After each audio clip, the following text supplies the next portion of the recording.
2000 ମସିହାରେ ଯେତେବେଳେ ମୁଁ ରାଜନୀତିରେ ପାଦ ଥାପିଲି ମୋ ସହିତ ଦାମବାବୁ ଥିଲେ।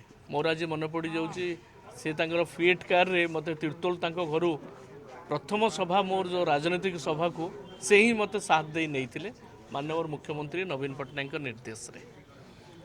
ଏବଂ ଆମ ସହିତ ଗୋଟେ ପାରିବାରିକ ସମ୍ପର୍କ ଥିଲା କାରଣ ବିଜୁ ପରିବାରର ଆମେ ସମସ୍ତେ ଥିଲୁ। ବାପା ମଧ୍ୟ ବିଧାୟକ ଥିଲେ ପାଟକୁରାର ସେଇ ଅଞ୍ଚଳର। ତେଣୁ ପିଲାଟି ଦିନରୁ ମୁଁ ତାଙ୍କୁ ଦେଖିଛି ଅତି ନିର୍ଭୀକ ମଣିଷ ଥିଲେ ଏବଂ ଦକ୍ଷତାର ସହିତ ଯେଉଁ ଦାୟିତ୍ୱ ଦିଆହେଉଥିଲା ସେ ଦାୟିତ୍ୱକୁ ସେ ନିର୍ବାହ କରିଛନ୍ତି। ଯେଉଁ ବିଭାଗରେ ମୁଁ ସ୍ୱାସ୍ଥ୍ୟ ବିଭାଗରେ ରହିଛି ମୁଁ ଦେଖିଛି ଏବଂ ସମବାୟ ବିଭାଗରେ ମଧ୍ୟ ମୁଁ କାମ କରୁଛି। ସେ ସମୟରେ ମଧ୍ୟ ଦେଖିଛି ବିଜୁ ଦାମବାବୁ କିଭଳି ଭାବରେ ନୋଟିଂ ଦେଉଥିଲେ ଏବଂ କାର୍ଯ୍ୟକ୍ରମ କରୁଥିଲେ। ଅତ୍ୟନ୍ତ ଭିତରକୁ ସେ ଯାଉଥିଲେ, ଲୋକଙ୍କ ପାଇଁ କାମ କରୁଥିଲେ। ତାଙ୍କ ବିୟୋଗରେ କେବଳ ପାରାଦୀପ କୁଜଙ୍ଗ ନୁହେଁ ସାରା ଓଡ଼ିଶା ଜଣେ ଦକ୍ଷ ନେତାଙ୍କୁ ହରାଇଲା।